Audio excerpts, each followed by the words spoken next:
আজকে করছি কচুর শাক।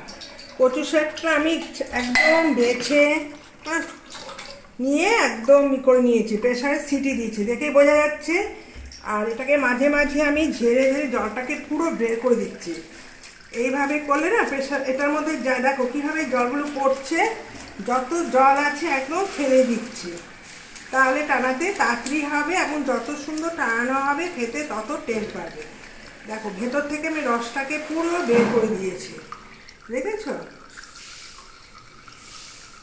টেনে টেনে ভিতর থেকে কচুর যখন সিদ্ধ করা হয় প্রচণ্ড জল বেরোয়, আমি ঝুড়ির মধ্যে দিয়েছি আর একটু দেখলাম জল আছে, তা আমি এইভাবে ঝেড়ে ঝেড়ে জলটাকে কি করছি, এই দেখো দেখেছ, এইভাবে টেনে টেনে টেনে জলটাকে বের করে দিচ্ছি। জল ঝাড়ানো হয়ে গেছে। এখানে প্রথমে আমি দিচ্ছি তেজপাতা আর শুকনো লঙ্কা ফোড়ন, আর এখানে আছে কালো জিরেটা বেশি মিহি করে বাটিনি, হালকা একটু নোড়াতে বেটে নিয়েছি, দেখতে পাচ্ছ। আর দুটো দিচ্ছি কাঁচা লঙ্কা, দুটো কাঁচা লঙ্কা দিলাম। আর এবার কাঁচা জিরাটা এর মধ্যে কষিয়ে নিচ্ছি যাতে এখানে ভাজা ভাজা হয়ে যায়।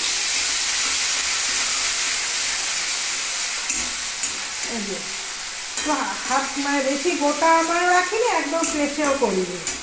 আর এখানে আমি ছোলা ভিজিয়ে রেখেছিলাম, এটা ছোলাটা আমি দিয়ে দিচ্ছি।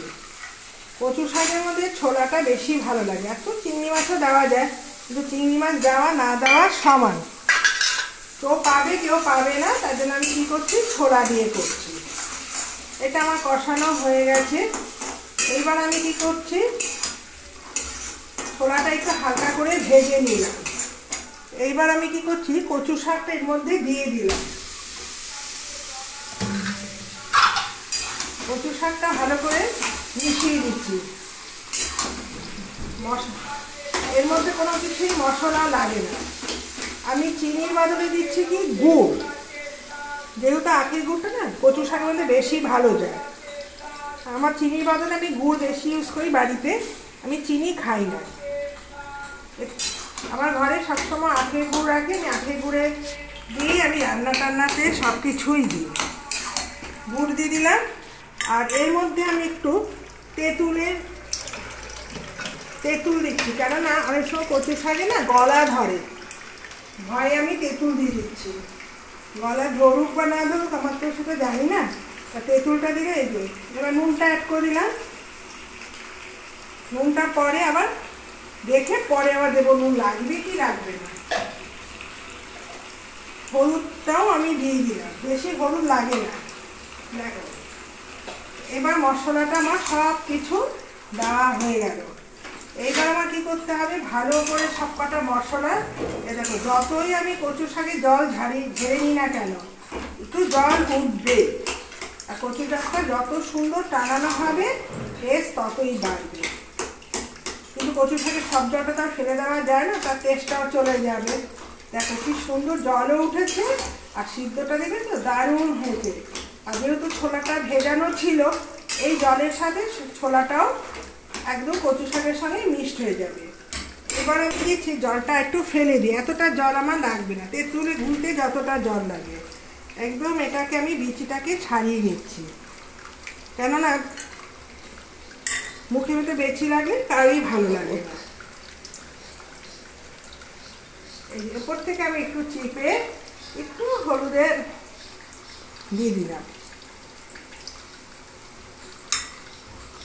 এবার বাকিটাও আমি একদম তেঁতুলের পানটা বের করে নিলাম।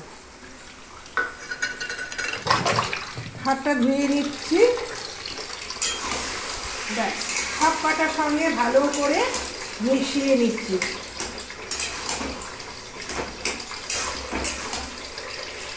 কচু শাকটা খেতে আমার তো খুব প্রিয়।